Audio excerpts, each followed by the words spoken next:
Hello friends, Unacademy defence Gurukul में आपका स्वागत है।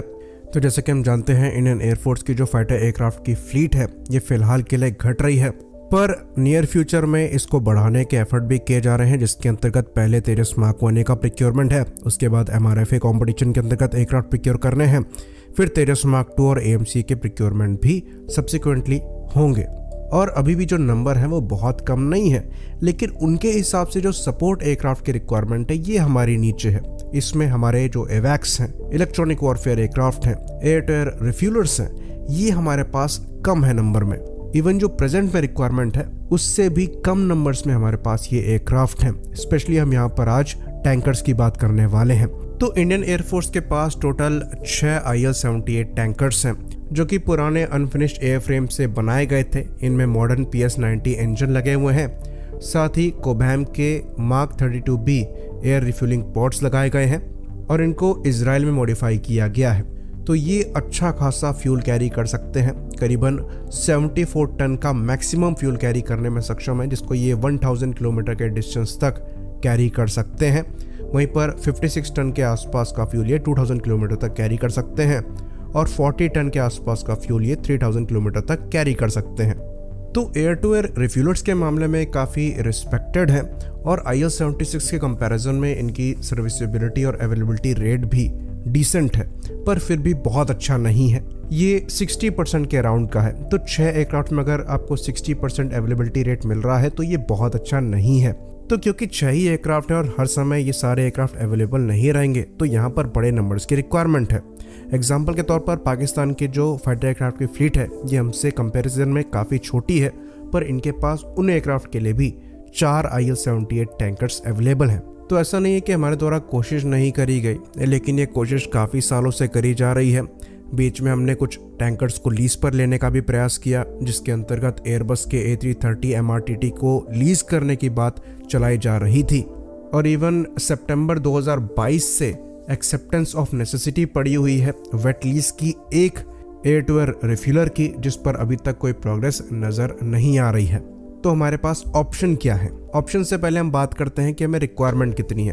तो अप्रॉक्सीमेटली 18 के आसपास हमें एयर टू एयर रिफ्यूलर्स की रिक्वायरमेंट है, यानी कि हमारे पास 6 पहले से हैं और 12 एयर टू एयर रिफ्यूलर्स की एडिशनल रिक्वायरमेंट है।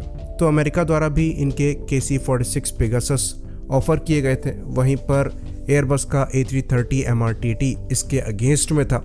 इसके ऊपर इंडिया का जो प्रेफरेंस था ये एयरबस का A330 MRTT था। ट्रायल्स भी यहाँ पर कंडक्ट किए गए थे, लेकिन बात यहाँ पर बन नहीं पाई। टेंडर जो है 2006 में ही फ्लोट किया गया था, जिसमें A330 ने उस समय IL-78 के साथ कम्पीट किया था और 6 रिफ्यूलर्स उस समय लिए जाने थे इंडियन एयरफोर्स द्वारा।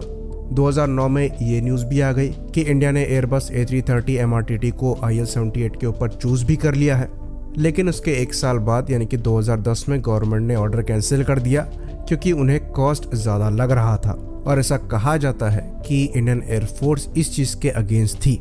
फिर से यहाँ पर रीबिडिंग हुई और फिर से 2012 में एयरबस को ही प्रेफर्ड वेंडर माना गया और 2013 में ये रिपोर्ट आई कि A330 MRTT ही प्रेफर्ड बिड है। लेकिन फिर 2016 में ये रिपोर्ट आई कि इंडियन MOD ने ये टेंडर टर्मिनेट कर दिया है। फिर 2018 में दोबारा से ये चीज़ें चालू हुई और IF ने फिर से एयर रिफ्यूलिंग प्रोक्योरमेंट प्रोग्राम को चालू किया, जिसके लिए रिक्वेस्ट फॉर इंफॉर्मेशन निकाली गई। और इस बार जो इल्यूशन है ये कंपटीशन में पार्ट ही नहीं ले पाया, क्योंकि रिक्वायरमेंट 2 इंजन वाले एयरक्राफ्ट की रखी गई थी। और इस नए कंपटीशन में बोइंग और एयरबस एक दूसरे के अगेंस्ट थे। अगेन एयरबस यहाँ पर चॉइस नज़र आ रहा था, लेकिन फिर से यहाँ पर कोई डिसीजन नहीं लिया जा सका। बात करें पिछले साल की यानी कि 2022 की, तो HAL ने एक मेमोरेंडम ऑफ अंडरस्टैंडिंग साइन किया इजराइल की IAI के साथ, यानी कि इजरायली एरोस्पेस इंडस्ट्री के साथ, जिसके अंतर्गत 6 सेकेंड हैंड बोइंग 767 को एयर टू एयर रिफ्यूलर में कन्वर्ट किया जाना है। तो ये काम इजरायली एरोस्पेस इंडस्ट्री पहले कोलंबिया के लिए कर चुकी है बोइंग 767 को लेकर ही, जिसके लिए कोलंबिया ने $150 मिलियन पे किए थे, जो कि 2007 में किए गए थे। अगर हम आज के हिसाब से कैलकुलेट करें तो ये अप्रॉक्सीमेटली हमें 218 मिलियन पर पीस पड़ने वाला है, जिसमें एयरक्राफ्ट जो है ये सेकेंड हैंड परचेज किया जाएगा। पर ये अप्रॉक्सीमेट कॉस्ट है कोलंबियन डील के हिसाब से, ये चीज़ हमें दिमाग में रखनी है। बाकी अगर हम ब्रांड न्यू एयरबस के A330 MRTT को परचेज करते हैं तो per unit price approximately $350 million का पड़ सकता है। यानी कि 2 एयरबस A330 MRTT के कॉस्ट में हमको 3 Boeing 767 based air to air refuellers मिल जाएंगे। साथ ही उसमें भी अच्छा खासा पैसा हम सेव कर पाएंगे।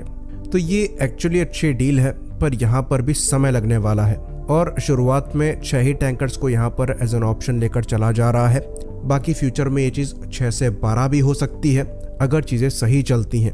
लेकिन अर्जेंट रिक्वायरमेंट को पूरा करने के लिए एयरबस A330 MRTT की जो वेट लीज है इसको भी समय पर करना ज़रूरी है, ताकि आज के चैलेंजेस को फेस करने के लिए हमारी तैयारियों में कमी ना रहे।